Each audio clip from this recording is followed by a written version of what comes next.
So now I want to talk to you about another type of depression that I call nervous system shutdown depression.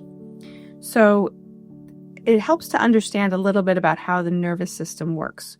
And according to polyvagal theory, we have three main states of the nervous system.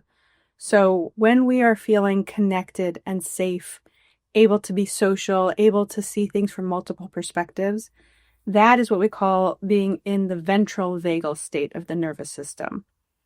But you've probably heard of fight or flight. And when we are under threat, our nervous system goes into, it's actually fight, flight, or freeze, or fix.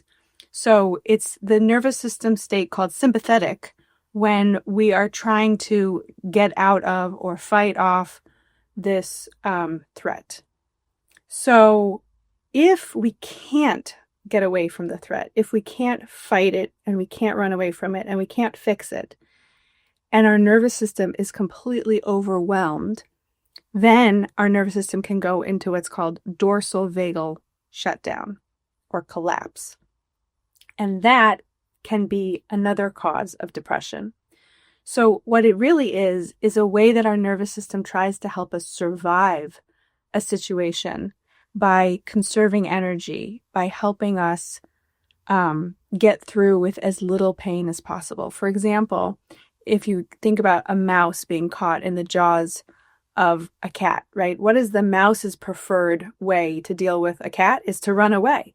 But if it can't run away and it can't hide, it obviously can't fight the cat, right? So the nervous system of the mouse will shut it down and it will basically be playing dead. And what that does is it numbs the mouse so it has less pain and it increases its survival chances. So we all have that in our own nervous systems as a way to help us try to increase our survival chances. So sometimes this shows up as like a counterbalance to unrelenting anxiety.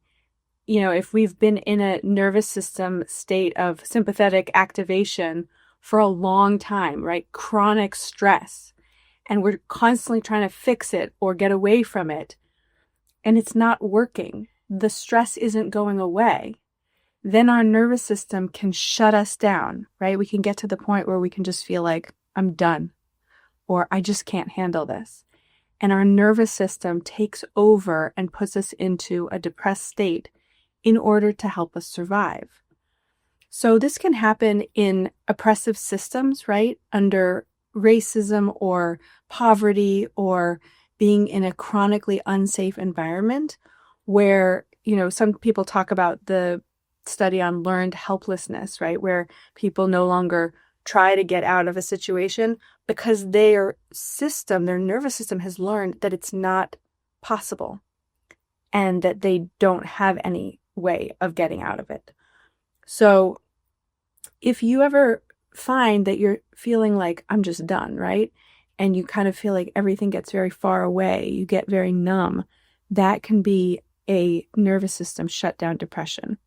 And this often happens when people are have experiences of trauma as a child where their environment is not safe or they're going through things that are just overwhelming to them as a child and they don't have help processing it or getting through it, right? Because children can actually get through a lot if they have help, if they feel that they're not alone and they have somebody to help them understand what's going on and so that they can get through it, you know, with the help and co-regulation of a safe other. So when we find that we have a nervous system shutdown depression, the treatment really is to be able to learn to give safety to your nervous system, to meet those parts of yourself that maybe, you know, sometimes when we are depressed, we feel like, oh, I'm being such a baby because the outward experience of what's happening doesn't seem to match your actual inward response to it. And the reason for that is because it is like a baby part of you or a younger part of you that is getting triggered into the response of being overwhelmed. Because whatever that original trauma or set of traumatic experiences or relationship was that was overwhelming. And so when we treat a nervous system shutdown depression, we actually try to connect with those younger parts of ourselves or those parts of our nervous system that were legitimately overwhelmed in an unsafe situation or a situation of being alone. And we connect with them so that they're not alone. And we provide them with co-regulation, meaning like being able to be with a safe other and feel their calm, and then to be able to gain safety from that.